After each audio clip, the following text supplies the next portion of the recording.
So the month of July brought another development with implications for everything that we do here each week. President Trump issued an executive order mandating that the Smithsonian's National Museum of American History warn visitors of, quote, inaccurate information, an escalation of his attacks on the world's largest museum network, and broader attempts to reshape how United States history is presented. The executive order requires that signs be placed outside the museums, warning, quote, Smithsonian leadership does not present American history as a shared national inheritance to be taught and celebrated, but instead views American history as a prime tool to advance ideas of social justice and the radical transformation of our society, end quote. To which I say, hear, hear. Now, 4 things in that executive order concern me. First, the idea that history must just be taught and celebrated, when not everything is worthy of celebration. History should be taught, warts and all. Many of the warts didn't seem like warts at the time. Things that Chuck Todd was saying about Clinton and Obama. There are programs regarding crime and immigration and NAFTA and other things that at the time seemed absolutely wonderful, had consequences that may not have been fully thought out or couldn't have been anticipated. There are things that they said then that we would cringe at now. Don't ask, don't tell. There may be gay people around, but don't say anything. And anyone hearing these speeches 50 years from now will say, well, that old bald man there sure missed the boat in a lot of ways and used outrageously outdated languages in doing so. Second, criticizing the museum for viewing history as a tool to advance ideas of social justice.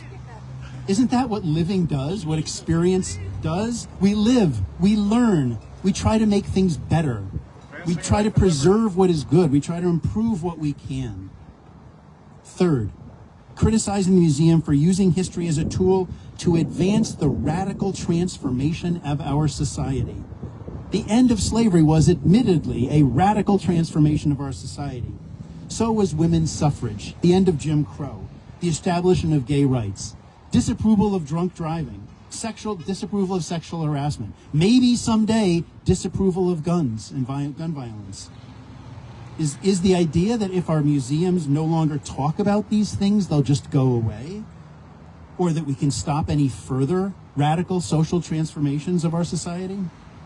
This executive order and the new signs outside the museum arise from the review and report by the Domestic Policy Council entitled, quote, Saving America's Story, How Ideological Capture at the Smithsonian Institution's National Museum of History Erases Our Heritage.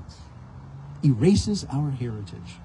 The museum addresses, exposes, publicizes our heritage. Our American heritage is glorious and awful. We have done so many things to help so many, and we've done so much to harm so many. That's life in all of its messiness. Life becomes history. A little boy who can't figure out that when you wear your bathing suit under your shorts can go on and do the Heimlich maneuver 3 times and counting. The Saving America's Story report concludes by saying that the Smithsonian, quote, cannot be trusted to tell America's story with honesty and gratitude. Honesty should earn gratitude when we're grateful and earn criticism. History. History should earn gratitude when we're grateful and earn criticism when it's deserved. So the administration, in the 2 quotes from the report, wants history to be taught with honesty. Yes, that's great. But it also wants history to be celebrated with gratitude. No. Of these new signs is about the phrase which begins the heart of this executive order.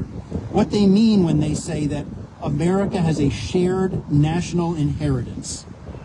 Well, every single one of us inherits something different in America.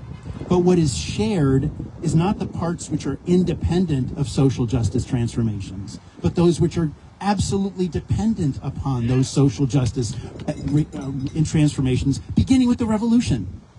Our shared national inheritance is found in the two ideas which form the mission and vision of this nation, the two most important sentences, which both begin with the word we. We hold these truths to be self-evident. We, the people, in order to form a more perfect union. That's our shared national inheritance. Because all men are created equal, we need to keep working to make this a more perfect union. This eventually leads to radical social justice transformation. That part of our history should be taught with honesty and celebrated with gratitude. Now, I could go on about this all day long.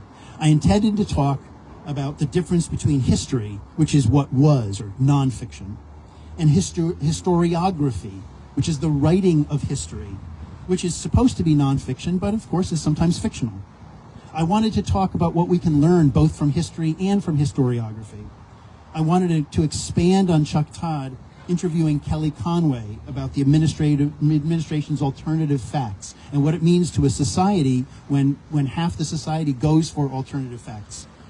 And how fictions about migrant caravans sneaking into America so they can eat our cats and dogs provide narratives to convince people that present-day history is not what it seems.